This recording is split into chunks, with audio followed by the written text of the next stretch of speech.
than great riches and loving favor rather than silver and gold. I covered that just a few weeks ago. And here's a few sayings about that. Reputation is what you are supposed to be. Character is what you are. Reputation is the photograph. Character is the face.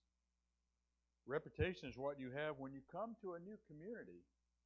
Character is what you have when you go away. Reputation grows like a mushroom. Character grows like the oak. You ever gone to bed at night and got up the next morning and see these mushrooms that are just sprouted? They can be huge. You go, how in the world did that grow overnight? Well, that's what your reputation can do. It can bloom, but it takes a long time to grow character. Reputation is what you need to get a job. Character is what you need to keep it. A man has three names. The name he inherits, that's your last name. The name his parents give him, that's your first name. And the name he makes for himself. It's easier to acquire a good reputation than to lose a bad one. No man is rich enough to buy back his past. Can't buy it back. And here's one Benjamin Franklin said, glass, china, and reputation are easily cracked and never well mended. And here's a little offshoot from that thought. A reputation may be repaired, but people always keep their eyes on the place where the crack is. So it takes a long time to rebuild a reputation once you've lost it, and people will be wary after that. Chapter 24. Let's get into the Bible, get away from Chuck's things, get right to see what God has to say. Verses 1 and 2 says, be not thou envious against evil men. And remember, the last chapter ended talking about gluttons and drunkards and evil people. And it picks up, it says, don't be envious against those people, neither desire to be with them. For their heart studieth destruction, and their lips talk of mischief. So don't be envious of them. Don't try to be like them. This is a temptation that hits us all when we see somebody that seems to be prospering through their evil. Well, I want some of that, and we need to stay away from that. There are times when evil men seem to prosper, and we may become envious of them and then desire to be with them. But it says, their heart studieth destruction. Their path is leading to destruction. Beware of that. The kind of evil this proverb has in mind is the kind associated with destruction and with mischief. You know, in our nation today, we kind of wink at evil. We see evil, we laugh at it, we wink at it, and so forth. And sometimes we make the mistake of just winking at evil, and then all of a sudden destruction comes. And we're going, where did that destruction come from? Well, we shouldn't have winked at the evil. We should have dealt with it when we had time. Verses 3 and 4, through wisdom is an house building, and by understanding it is established. And by knowledge shall the chambers be filled with all precious and pleasant riches. And I think this is, of course, talking about a physical house and how it's built, how it's construction, how you need wisdom. But of course, the application is also to your spiritual house. I think it's to your home. So it has a lot of application here in terms of use wisdom when you build something, when you construct something, either physically or you're constructing your life, you're constructing a family. Make sure you use a lot of wisdom. So we may think of the actual material used in building a house and how wisdom, proper engineering, and construction are necessary. And the same is true of the moral and spiritual values of a home. And those get built through wisdom, and they are established through understanding. However, the other side of that, the house of the wicked, is not built on wisdom. It's difficult to read this without thinking about the little kid song. And I love when our little girls do that. The wise man built his house upon a rock, and then the foolish man built his house upon the sand.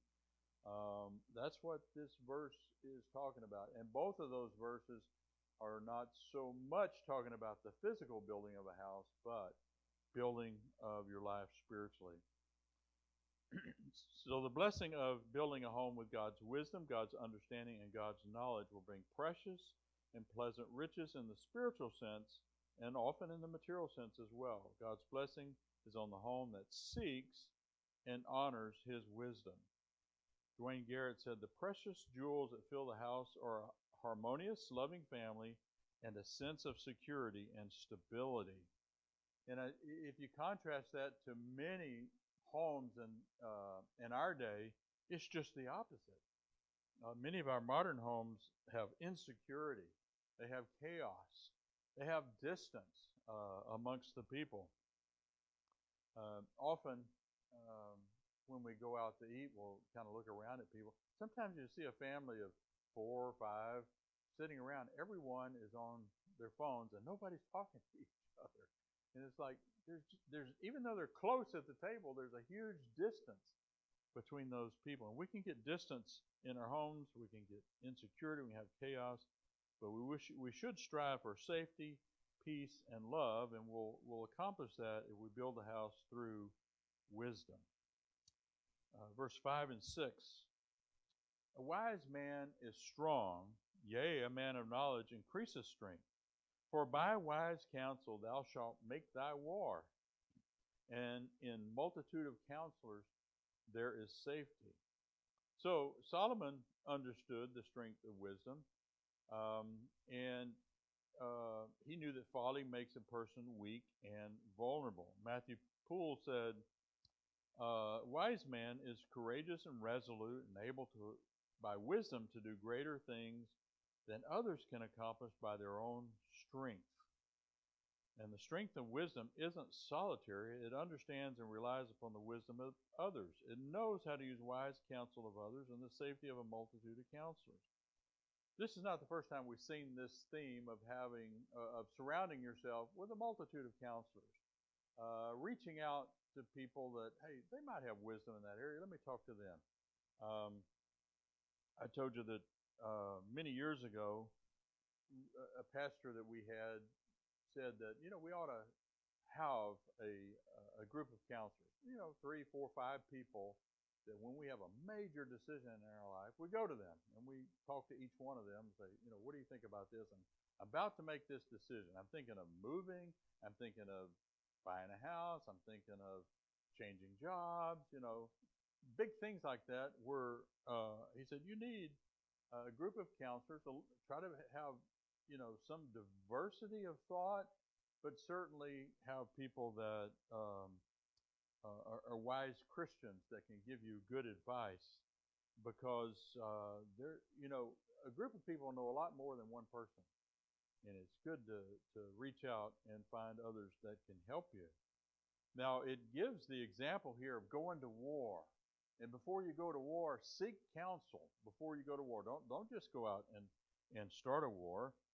And so the counsel you might seek if you're thinking about going to war, and you can think about this as a physical war, or maybe it's a spiritual war or whatever.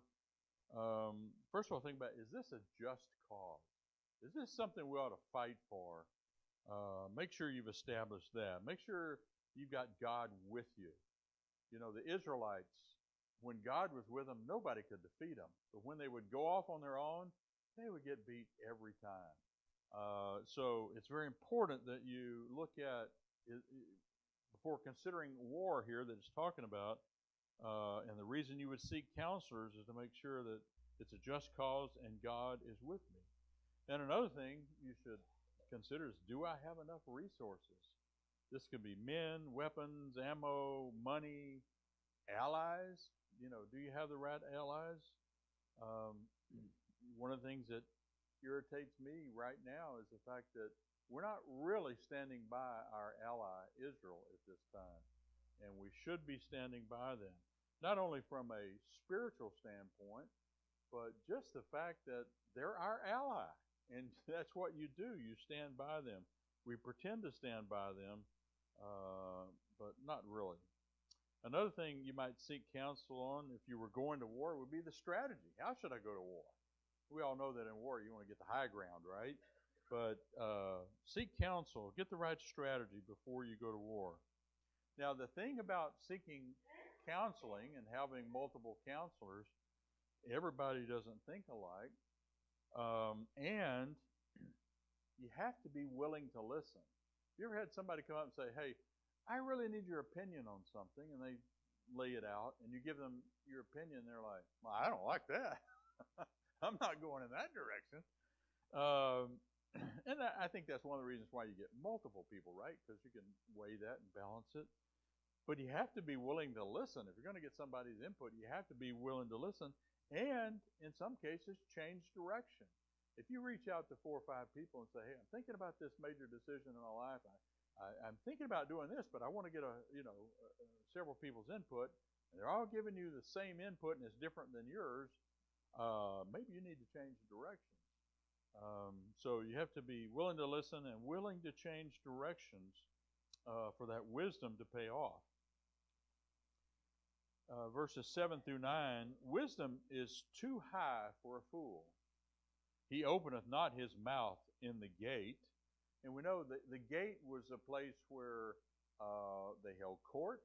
A gate was a place where they would buy and sell and trade, where there would be forums for communication and expression and so forth. So the gate was where people come to meet to take care of very important things. He that deviseth to do evil shall be called a mischievous person. The thought of foolishness is sin, and the scorner is an abomination to men. So the fool does not have enough knowledge to weigh in on a subject, particularly in a crowd. They tend to stand back. Or you have the opposite extreme where you have the fool that knows nothing about something, but they're certainly willing to spout out their ideas. Matthew Poole says, "In his opinion, he judgeth it too hard for him. He despairs of attaining it. He pretends the impossibility of it, because he will not put himself to the charge or trouble of getting it, or getting wisdom in this case." And Charles Bridges, "The simple and diligent prove that the treasure is not really out of reach, but it is too high for a fool. His groveling mind can never rise to so lofty a matter. He has no understanding of it, no heart to desire it, no energy to hold it." And so often the fool will be denied influence and a platform of leadership at the place where the elders gather and decisions are made. At the gate, the fool will not open his mouth. And Matthew Poole gave a couple of possible expressions of this. First, he can say nothing for himself when he is accused before the magistrate, for which he gives frequent occasion. Or a second interpretation might be, he knows not how to speak acceptably and profitably in the public assembly among wise men. Bruce Waltke said, "Noting the incompetence of fools to speak at the gate where public policy is formulated, this saying inferentially commends being competently wise by warning against becoming an incompetent fool." And then it talks about those that devise to do evil, those that cook it up, shall be called a mischievous person. The evil man who plots his evil will be recognized for the schemer he is, and that evil person will be regarded as an abomination to men. I like verse 10 a lot. It says, "If thou faint in the day of adversity, thy strength is small." You know, we're all going to face days of adversity. It just happens in life. One reason it happens is because the Bible says it's appointed unto man once to die, and after this the judgment. We all have people that we love, and as we grow older, as they grow older, we lose loved ones, and that's a day of adversity. We all face times when someone will approach us and just knock us off of our feet in terms of what they say, what they do. surprise us, disappoint us. The day of adversity comes. And if we faint in that day of adversity, our strength will be small. So the day of adversity comes to everyone. The godliest and the most evil will experience their own adversity, and that is a test to see whether or not they will faint. In times of trial, we should endeavor to be doubly courageous. When a man loses his courage, his strength avails him nothing. That's Adam Clark. Um,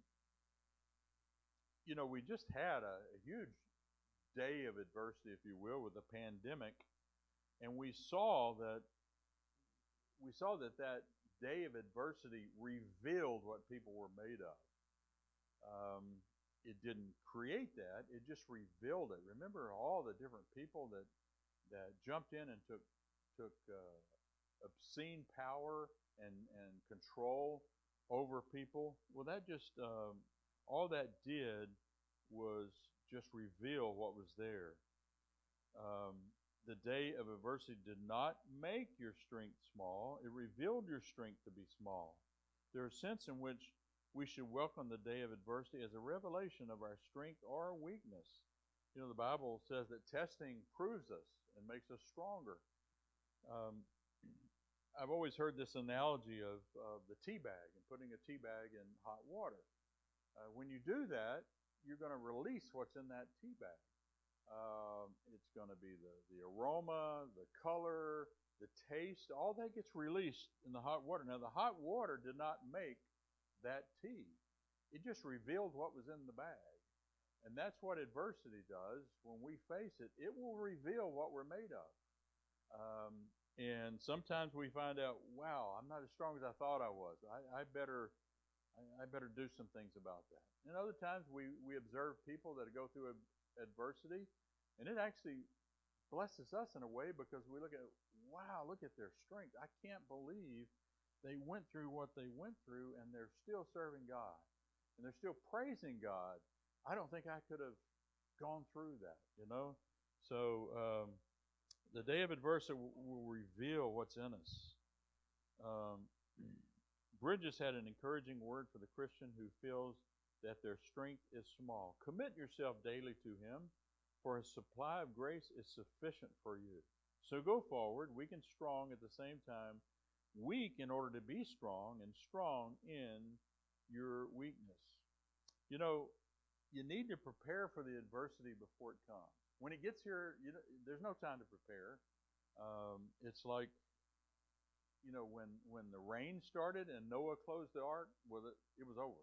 There was no time for the people to start preparing for that adversity. They needed to have done that before. I always heard this saying, you don't repair the roof when it's raining. It's a little bit late.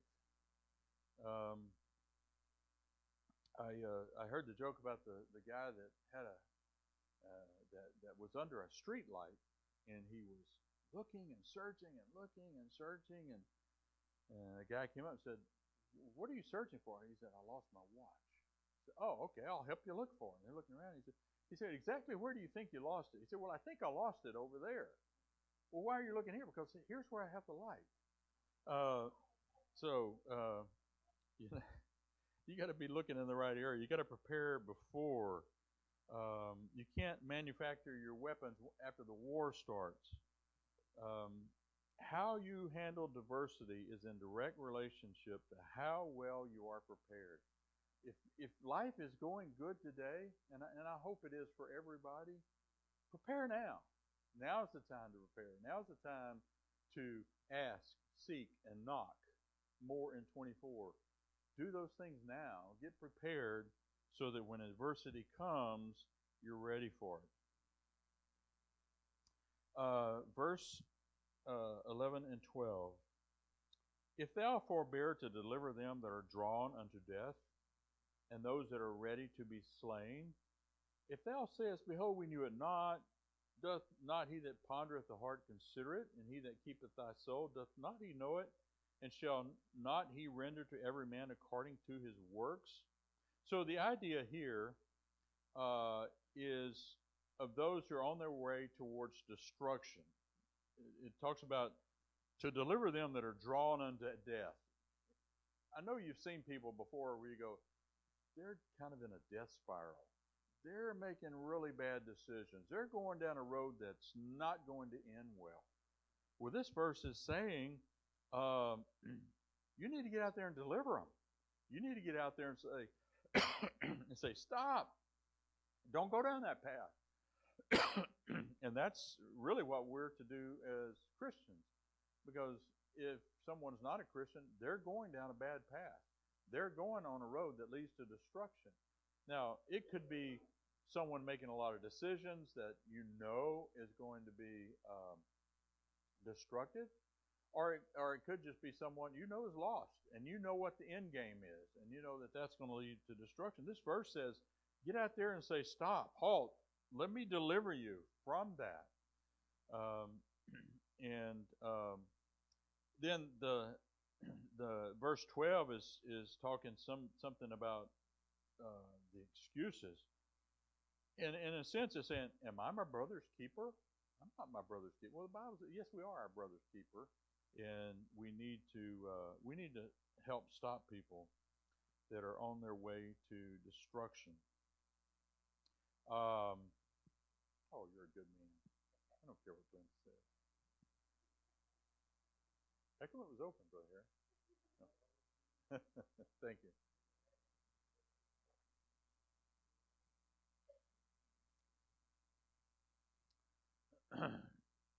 So Dwayne Garrett said, these could be literal prisoners who have been presumably wrongfully condemned to die. The readers to take extraordinary measures to secure their release. A dramatic modern example would be the extermination of Jews in Europe during the Second World War. Alternatively, these are people stumbling toward death because of their moral and spiritual blindness. The story of Esther is an example of someone who stood up and at great risk stood up and said, I am going to do what I can to help deliver my people. Esther's courage saved her people even when it would have been easy for her to ignore her duty. We shouldn't be indifferent toward those headed toward death. Since they often reject God's wisdom and are hostile, it is easy to give up on them or ignore them. Yet God does know and consider this. And then F.B. Meyer says, we cannot ignore the evil around us and say we're not responsible for it. We cannot shut our eyes and avert our faces from wrongdoing and tyranny and oppression. And I got to tell you, that's the easiest thing to do when you see evil, when you see somebody headed to evil. I know I'm guilty of this from time to time, of just like, okay, off with yourself, if that's what you want to do. But we should be warning people. God will make the fool to answer for his folly, but he will also cause the indifferent one to answer for their lack of care. God will render to each man according to his works. So the one that's on the destructive path, they're going to face the results of what they've done. But we will also be responsible for how well we warn the people. It says, render to every man according to his work. Matthew Poole, God will certainly deal with thee as thou hast dealt with him, either rewarding thy performance of this duty or punishing thy neglect of it. And finally, Bruce Waltke said, the omniscient and omnipotent sovereign will act justly, unlike the passive coward. If the sun turns a blind eye to helping victims and does nothing to help them, the protector of life will turn a blind eye to him in his crisis. And then for emphasis, count on it, he says. All right. Verse 13 and 14. My son, Solomon's talking to his son here, eat thou honey. Isn't that a neat verse? Eat thou honey, because it is good, and the honeycomb, which is sweet to thy taste. So shall the knowledge of wisdom be unto thy soul, when thou hast found it. Then there shall be a reward, and thy expectation shall not be cut off. So the Bible here, God is the creator. He's the great designer. He designed honey, and he designed it for our good. And Solomon knew this, and he's telling his son, hey, eat honey. But he goes further than that, and he says, like honey is good for your body, gaining wisdom. Eat wisdom just like you would honey, and both of those are good for you. Alan P. Ross says the proverb draws on the image of honey. Its health-giving properties make a good analogy to wisdom. Dwayne Garrett, right behavior is not recommended solely on the grounds of austere morality, but also because it is the best route to sheer pleasure and the fulfillment of dreams. The gaining of wisdom rewards the life the way the sweetness of taste is the reward of honey. We should learn to discern and appreciate the sweetness of wisdom. Once we appreciate the reward of wisdom, our hope will not be cut off. And Matthew Poole says, whereby he implies that there is indeed some difficulty and trouble in the pursuit of wisdom, but that it is abundantly compensated with the sweetness and advantage of it when a man arrives at it. So I thought this morning I'd show a video. It's a short one. It's about 3 minutes. And it talks about the health advantages of honey. That's exactly what Solomon is talking about here. To his son, he says, hey, eat honey. It has a lot of advantages. And, oh, by the way, also seek wisdom. It has very similar advantages. So let's watch this 3-minute video here.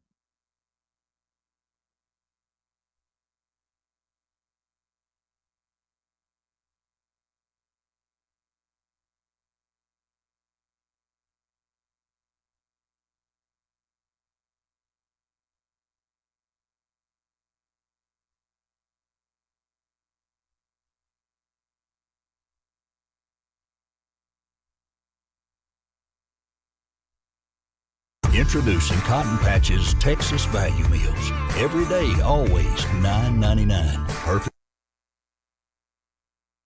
Sweet Gold, unveiling the amazing health benefits of honey. Welcome to the sweet world of honey, a natural wonder that has been cherished for centuries. This golden liquid is more than just a delicious treat. It's a powerhouse of health benefits. Honey is nature's gift, produced by bees from the nectar of flowers.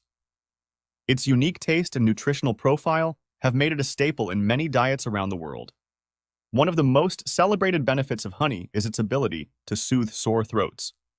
Its antibacterial properties help in fighting infections and reducing inflammation, making it a natural cough suppressant. Honey is also a fantastic source of antioxidants. These compounds help in protecting your body from cell damage due to free radicals. This can contribute to better overall health and prevent diseases. It has been shown to improve heart health too. Honey can help regulate cholesterol levels and provide antioxidants that support the heart, making it a sweet ally for your cardiovascular system. For those looking to maintain a healthy weight, honey can be a helpful substitute for refined sugars. Though it's sweet, its natural sugars and nutrients can help prevent weight gain when used in moderation. Athletes and fitness enthusiasts may find honey beneficial as a natural source of energy. Its carbohydrates can provide a quick energy boost, making it an excellent fuel for long endurance activities. Honey's role in wound healing is remarkable.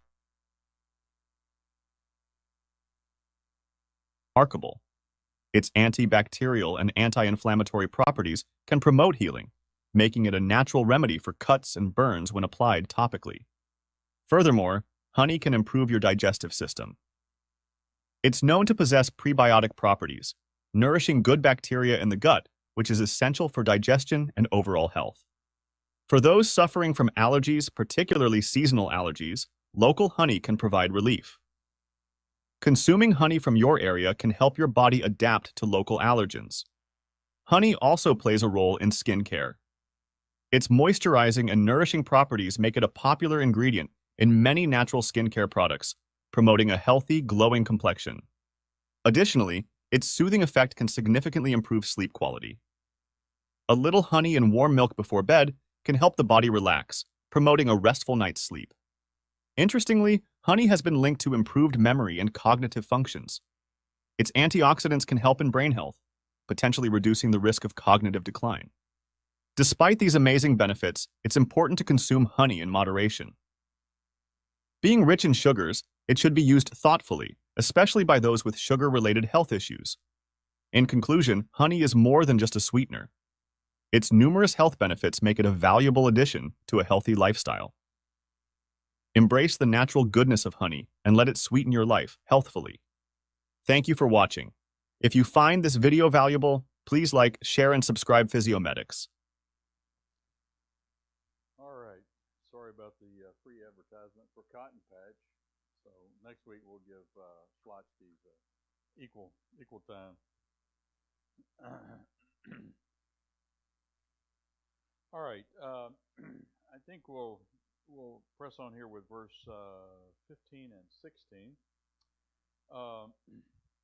Lay not wait, O wicked man, against the dwelling of the righteous. Spoil not his resting place. For a just man falleth 7 times, and riseth up again. But the wicked shall fall into mischief. That's talking again a little bit about the day of adversity. Here it says a righteous man, he might fall 7 times, but he's going to keep getting up, and he's going to keep getting up, and he's going to keep getting up. But the wicked, they fall quickly. This proverb presents its wisdom in the form of a command to the wicked man, telling him not to rob or plunder the home of the righteous man. And sometimes you think, people have attacked me and they've gotten away with it, and they keep getting away with it. But this verse says, hey, eventually they're going to fall into mischief. God will be just. The reason why the wicked man shall not rob the righteous is that in the end, the righteous man will not be defeated, even when he may fall. Even 7 times he shall rise again.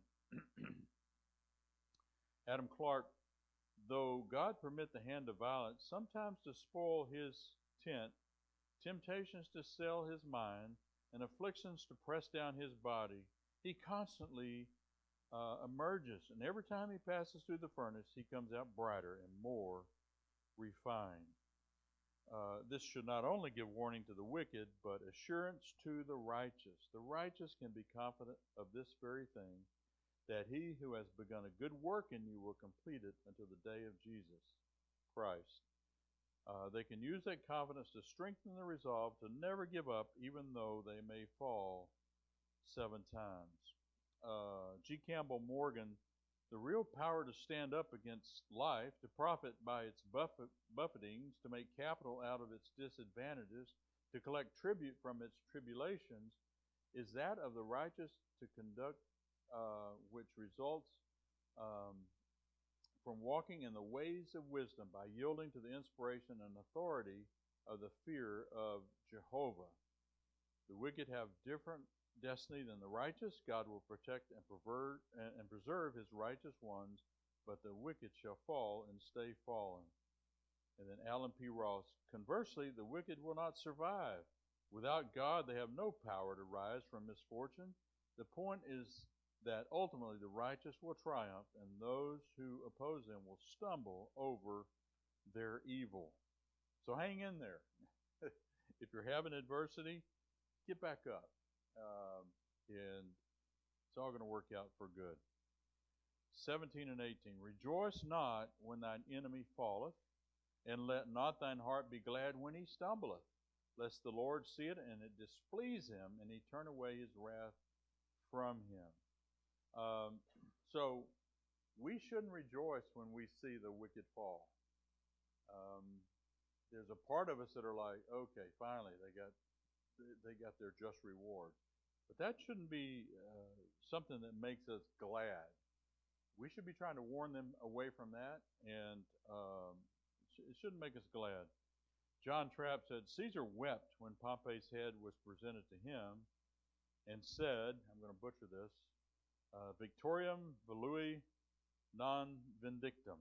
Something like, I wanted victory, not revenge. If God sees our rejoicing over the fall of the wicked, he may turn away his wrath from the wicked man, just to rebuke our proud, unloving heart against the wicked man. And then Alan P. Ross, so if we want God to continue his anger on the wicked, we better not gloat. And man, we have a gloating society. I mean, that's just kind of the way we're taught, the way we come up, the TV that we watch. things that we see, we have this tendency to gloat when something happens to someone, and the Bible says, well, we shouldn't gloat. We shouldn't want that for others. It's going to happen, but we shouldn't want that. We should warn people. We should try to move them away from the evil that's coming. All right. So that's the first half of chapter 24. Anybody have a question, observation?